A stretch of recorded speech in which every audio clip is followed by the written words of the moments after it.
debt crisis in the Persian Gulf is sending shockwaves across the globe. On Thursday, the Dubai government announced its investment firm Dubai World and subsidiary Nakheel are asking creditors to wait for repayment.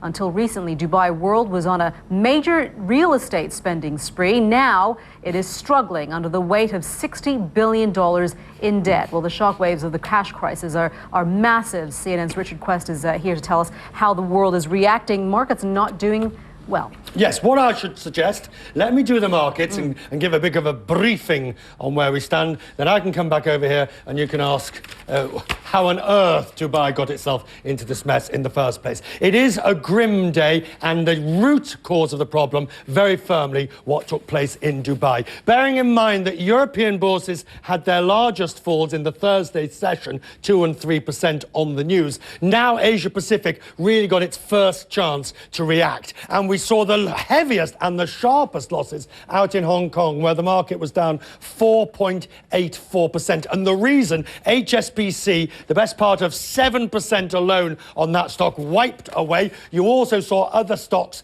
banking shares, very heavily affected. The reason is, even though the exposure to Dubai World and Nakheel may be up to only 12 billion, the fears are, what's next? What else is out there? What part of the Dubai tale do we not know at the moment? London and the other European bourses had their big falls on Thursday, so we're seeing slightly more of a muted response to that. I suspect London is waiting to see what is happening in Europe in New York. We see the Dow futures down 106 points. That tells us, of course, it will be a bit of a rocky start when New York starts trading.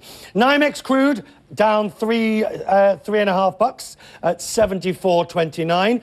The impetus on that one, very interesting. Commodities across the board have been weaker. You might wonder, why should oil be down after all? The reason, of course, is just general unease, uncertainty. The oil market had been very frothy. That starts to unwind. It'll be interesting to see gold and the dollar later in the day as that flight for quality. Keep an eye on the markets, because in the hours ahead, that is where this story develops. Before we delve into what other companies are affected and what the ripple effects will be within Dubai in itself, how on earth did this happen? You start off with that question. I mean, Dubai, the real estate market, did pull back a little bit during this whole financial crisis, as in other parts of the world. But how did it get to this point? It got to this point because arguably nobody was watching the wheel.